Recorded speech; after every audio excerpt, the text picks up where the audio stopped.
प्राचीन काल में कुंभद्रा नदी के तट पर एक अनुपम नगर बसा था, जहां सभी वर्णों के लोग धर्म का आचरण करते थे।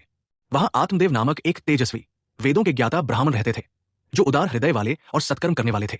उनकी पत्नी का नाम धुंधुली था।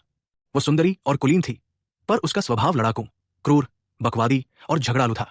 घर में धन संपत्ति की कोई कमी नहीं थी, पर कलह और अशांति के कारण कोई सुख नहीं था, जिसे आत्मदेव बड़ा नरक मानते थे। धीरे धीरे उनकी अवस्था ढल गई और कोई संतान नहीं हुई, जिससे आत्मदेव बड़े चिंतातुर हुए कि उनका पिंडदान कौन करेगा।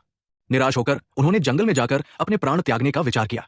जंगल में उनकी मुलाकात एक सन्यासी महात्मा से हुई, जिन्होंने उनकी चिंता का कारण पूछा। आत्मदेव ने संतान योग न होने का दुख बताया, तो महात्मा ने अपनी दिव्य दृष्टि से देखकर कहा कि 7 जन्मों तक उनके भाग्य में संतान नहीं है और उन्हें पुत्रमोह छोड़कर भजन करने की सलाह दी। आत्मदेव के अत्यधिक आग्रह पर सन्यासी जी ने तपोबल से एक फल प्रकट किया। उन्होंने कहा कि पत्नी ये फल 1 साल तक सत्य, शौच, दया, दान और ब्रह्मचर्य का पालन करते हुए खाएगी, तो महाज्ञानी महात्मा पुत्र पैदा होगा। आत्मदेव फल लेकर आए और धुंधुली को नियम बताए, पर क्रूर स्वभाव की धुंधुली ने नियमों के पालन और गर्भ के कष्ट से बचने के लिए फल नहीं खाया। उसने अपनी बहन को बुलाया और योजना बनाई। बहन ने कहा कि वो अपने पति से धन लेकर गर्भवती होने का नाटक करे। धुंधुली ने फल को गाय को खिला दिया।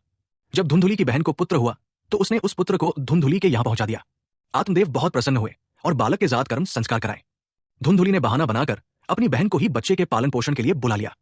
3 महीने बाद वो गाय, जिसे फल खिलाया गया था, ने एक मनुष्याकार, दिव्य, सुंदर बालक को जन्म दिया, जिसके केवल कान गाय के समान थे।